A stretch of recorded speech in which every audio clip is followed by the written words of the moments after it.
real or unreal should be a major concern right now for Lions fans. Real or unrealistic? What do you think? Real. Real. Yeah. One game, real. Well, it's not just necessarily about one game, but it's the start of the season. You know, and I talked about this at length the whole offseason that the Lions were going to take some time to get this thing rocking and rolling. The first 6 games were going to be pivotal. You're getting some of your best players, Lee McNeil, in the middle. Like, he's one of the best players at his position in the league. He doesn't come back to the end of the season. Trying to figure out Johnny Moe, trying to figure out this new offensive line, which we will talk about. Graham Glasgow at center, talk about Christian Mahogany as well as Tate Rowledge. But as you're trying to figure these things out, see, the problem is the game's going now. So, you can figure these things out. You can definitely practice these. You can work on these things. You can watch the film and you can get better. But as you're trying to figure it out and get better, season's going. Like, next week you play the Chicago Bears, and we'll see what they are tonight. Then you go to Baltimore Ravens. Then you play the Kansas City Chiefs. Like, the season is rocking and rolling. So trying to figure these things out on the fly is going to be tough. Like, this is a new team. This is not the team from last year. This is not the team from 2 years ago. It's a new team, new players in new spaces, important spaces, and they're trying to figure it out, whether it's Mahogany, whether it's, Johnny Morton and Jared Goff, trying to figure out what they are. What's the identity, You told me, you made mention of that before the season began, before the preseason began, actually. And while I was at Lambeau yesterday, that's all I could think of. If you think that the legitimacy of concern is real, how does that coincide with what you said prior to the preseason and that it's going to take time? If you knew it was going to take time going in, how can it be a real concern after one game? Because taking time and looking like it did yesterday are two different things. Like, yesterday it looked a mess. Like, it's one thing to just get beat. It's one thing to have a game go down to the wire. It's one thing to be in a fight, and though the score says one thing, it was a lot different. The way it looked, I'm a feel guy. All right, maybe it's because I'm a Pisces. I don't know what it is. I'm a feel guy. I like to feel things. A relationship, unless I feel the relationship is right, I'm not going to put myself, if the deal Except with right. You, Brittany. Except with you, quick. Right, I was going to say, watch yourself, Bray.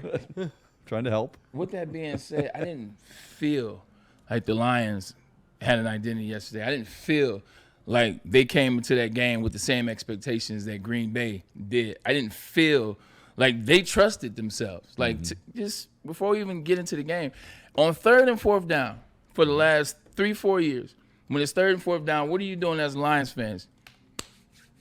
What's the magic? What's about to happen? How are we going to get to – and if we don't get on 3rd, that's fine because we're going for it on 4th. We're going to go for it on 4th, and they did convert a 4th down yesterday. But I didn't feel it on 3rd down. The intensity. The Lions have had the most intensity in the NFL in the past 2 seasons. 3 seasons, you got to go to the 49ers. But the last 2 seasons, the intensity of the Lions every game is way more than that of their opposition. That intensity wasn't there. The last thing for me is if you're going to end the season how you did, like if you're going to end the season in the manner losing at home when you have one NFC, I know there were injuries, but whatever. If you're going to lose in that manner, you have all off season. You got 8 months to show that we're not that team, to show that things are going to be different, and all the doubling and tripling down you did, and all the trolling and saying, no, we're ready. We have our guys. We're good. We're good. We don't need this guy. We don't need that guy. We don't need to make this move. We're comfortable with you are. If you're going to do all that over 8 months, then when I turn on the TV at 4:25 on Sunday, I should have saw something way better than that. I didn't say they had to win, but it should have been way better Prove than it. that. 100%. I'm with you 100% on that. I couldn't, no offense to Kool-Aid, I couldn't help but think of Kool-Aid because of the grit. This team has been known for the last 3 years, specifically highlighting, bolding, italics, whatever you want to put it, as grit. We got it on hats. We got it on shirts. We write it upside down for some reason on hats in case we want to do an upside down keg stand. Where was the grit? Like, it's one thing losing. It's another thing getting beaten up. They were beaten up. Green Bay was the more physical team, and that's the one thing you could say about Detroit. Answer me this. Of all the games they played last year, 15-2, even the Washington game, okay, Buffalo, Tampa, losses, right? How many times did you walk away and go, man, I mean, that team was more physical than us? Once. What was that? The Washington game. Okay. I thought it might have been Houston early on. No, Buffalo. Okay, yeah. Well, I didn't think Buffalo was more physical. I It think was just, they were offensive dynamo. yeah, it was. Yeah. It was, Okay. and Fair Detroit enough. answered them a lot. The Washington game, they were more physical because they went 3 and out. Like Washington Commanders started that game with 3 and out, and they kind of asserted, "Hey, look, we understand what your offense is, but our defense is here." So from that standpoint, if you want to call it a wash, it's a wash. To your point, not many. Not many. Not You're many walking at out of all. that stadium, you're like, okay, you're going to have to earn it. Yeah. Right? When you come to our house or when we come into your house and we embrace that, you're going to have to earn it. Yeah. And it didn't seem to me like Detroit, you can call it passion, you can call it readiness, you can call it intensity. I didn't think Detroit was physical like they used to be. I don't know what the reason for that is, Braylon, but they were not the more physical team at the point of attack. And that's why we constantly harp on the big guys in the trenches who blow snot in the huddle, okay? All the people want the wideouts, no offense. They want the running backs. They want the quarterbacks. Give me the big nasties inside. And the big nasties were outperformed and out-physicaled against Green Bay, period. Yeah, 100%. You know, outside of the running game, I believe that the defensive line for the Detroit Lions, they did a good job in the running game. They stopped Josh Jacobs early on in the game. He did end up with 69 yards, 3.5 a carry. That was at the end. Those were a couple big runs towards the end. They did a good job there. Outside of that, man, you're absolutely right. There was no pass rush on the inside. They weren't allowed to get anything on the outside, inside. And then on the opposite side, the offensive line, like this is where we've been dominant. Mm-hmm.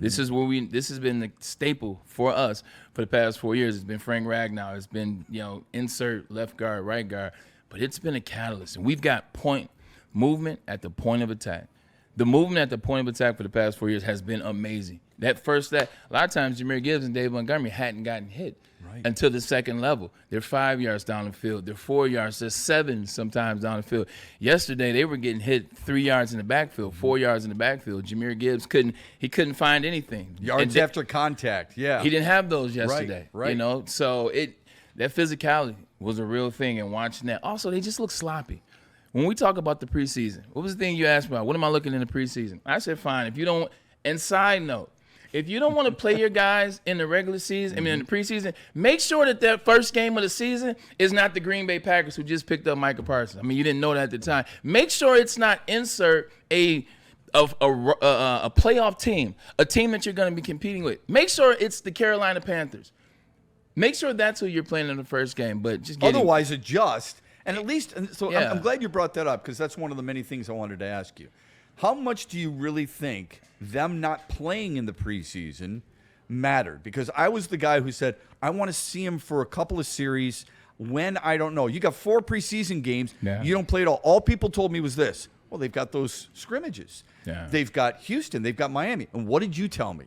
You said, yeah, but they're not going full bore. They're not going through contact there no, not at all all. the time against one another. They're not wrapping up and driving to the ground like you're going to have to in the game. How does that benefit them? Tell me that. It doesn't. And the Lions have struggled in the first games of the season, first couple of weeks of the season, even when they were good. Last year, they struggled against the Rams. They get the win in overtime. It didn't look pretty. They struggled against the Bucs the following week. They lose. Then the season before that, they've struggled in the beginning. And that's when they were good, Shep. Yeah, well, 2 years ago, they won in Kansas City, which is pretty good. Yeah. But they struggled last year against the Rams. Yes. And they were a really good ball club. They were solid at the offense. They were stout at the offensive line. They had all the things in place that had gotten them to that point. And they struggled. Yeah. And this is a team that hasn't played together. This is a team that hasn't put it on the field in terms of Graham Glasgow's now your starting center. Christian Mahogany's to your left. Panay Sewell's to your right. What are you going to do? Isaac Tesla, and are you going to add him to the equation? He's your starting 3. Well, he never wrote with the first team reps. They didn't told see me those. you were right. You told me Khalif Raymond was going to be their 3, and you were right. 100%. Okay. Isaac Tesla got 3 snaps. And I'm not suggesting just because he caught the lone touchdown and it was an unbelievable catch that he should have been in there. But he does give them something different than any of the other receivers. And I couldn't understand for the life of me why it took so long to get him into the ball game. I'm not saying you should be targeting him 12 times a game. I'm just couldn't understand why it took him so long. My issue with the preparedness or the lack thereof is this team has opened up the door for its own criticism. The people in the offseason doubted you because of what? You lost 2 coordinators. Neither coordinator was good. You lost 2 key guys. I would say Kelvin Shepard settled in a little bit. Okay. I mean, Jordan Love had all day to throw in the first half. Guys are wide open, okay? But whatever. But is that on Kelvin Shepard or is that on Brad Holmes not providing, are we going back to that, the right side that we trusted? It's a great question. If you're not gonna complain about Kelvin Shepard, how do you complain about John Morton? What did he have? How come they didn't go out and get Brandon Scherf, like I said, as a guard? Right. Why didn't they upgrade their center position?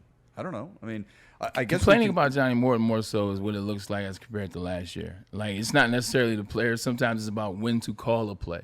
Sometimes it's when to set a play up. And yesterday, it just did not seem like Johnny Morton was able to set plays up at the right time. They still have the same plays, or they still have a lot of the same plays, but it's about being able to know when to use them. Well, all I heard about in the preseason was Kelvin Shepard is going to be really aggressive, and those guys are going to get home. And guess what? They didn't get home. Yeah, all we heard in the preseason, this is what happens.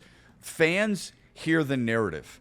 Aiden Hutchinson's the best player in camp. Aiden Hutchinson, they have to have a Hutch rule because he's blowing everything up. We are good because Marcus Davenport is an incredible bull rusher. Terrion Arnold is going to be one of the best guys. Yeah. That's all the stuff we heard. And guess what? Nobody saw it. Yeah. So I'm not saying that's the way it's going to be the rest of the year. No 3 sacks? But nobody saw it. He didn't have 3 sacks? He didn't have 2 sacks? He didn't have 2 sacks like I thought. No. Rashawn Gary is the best defensive end in the game. Yeah. Okay. But all I'm telling you is that all the narrative we heard. You slipped that in there. You sneaky. You sneaky. He was not. He was the most active, but he wasn't the best. Okay. But that's what all we heard in the offseason, and none of it came to fruition. And I know it's only one game. I am not concerned, and I'm not freaking out. I'm just telling you where fans are at, I believe. They heard all this hyperbole, they call it now, from Lions camp because of what they saw on Sunday. I'm not freaking out either. It is one game. It's 16 seasons, 16 games left, 17 weeks left in the season. However, it looked that bad in game one. It looked that off the rails in game one as it relates to all the way around. Coaching, the play, the effort, like all of that was extremely bad. And you can't have that for a team that Super Bowl aspirations has been the last 3 years. So to look that bad, Shep, the next team that they play, this head coach knows this team inside and out. To a portion, he helped build some of it on the offensive side. This is a guy that knows you. Shep, what if the Lions start off 0-2? Well, then they got to go to Baltimore, and we all watched Baltimore last night, right? Who was unbelievable. I mean, I still think their defense is really good. Josh Allen was just Superman last night. He and Lamar Jackson were Supermen. But then you're going to be 0-3. You're not going in. You play like you did yesterday, and then if you say they start 0-2, and again, I don't want to get too far ahead of myself. They lose to the Bears. You think you're going into Baltimore and beating that team the way they play? Hell no. That's not happening. First thing the Lions have to do this week is they got to get into the film and they got to get on the same page. Like the offensive play calling and all that, get on the same page. How many times are you going to see excuse me. How many times are you going to see I blanked on my thought. How many times are you going to be at the goal line and have one guy unblocked? Like, how many times are you going to see offensive linemen trying to figure out which way to go because they were completely going opposite directions for parts of the game? How many times are you going to see wide receivers not in the right spaces because it happened yesterday? Mm-hmm. How many times are you going to see defensive backs out of position like it happened yesterday? And, yes, the defensive line has to get that pressure. You get that pressure, it makes it easier for the secondary. But a lot of that stuff was happening at the line of scrimmage. That was happening at the line of scrimmage. They have to get back to playing sound, disciplined football. You can't have the sins, the self-inflicted negatives. They had a ton of those yesterday. You got to clean that up before you can help yourself by doing those things. Yeah, we're going to talk about a lot of different aspects of what took place yesterday. From the chat, Lions fan 222, guys, relax. It's going to be okay. They just have to get their rhythm down. They will be fine.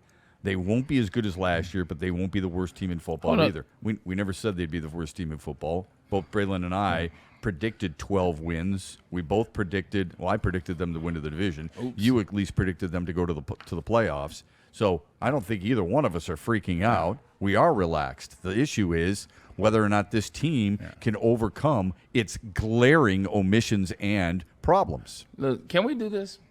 Can we do this, please? I'm trying to be very calm today because I really want to be excited and be jacked up like I was in the pregame. But you know what? We're going to be relaxed. Let's have an honest conversation today. Yeah.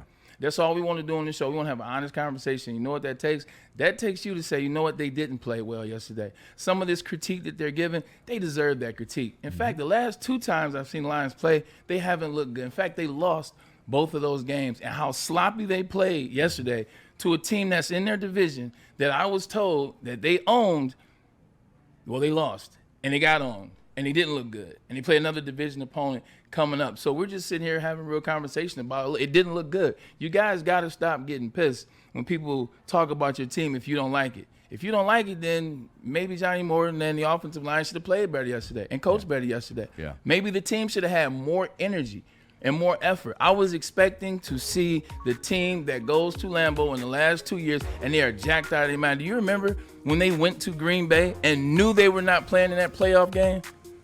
They knew they weren't going to play in a playoff game, and they still went out there, made noise, won that game. That's the energy I was expecting to see, and I didn't get it. That's all we're sitting here saying.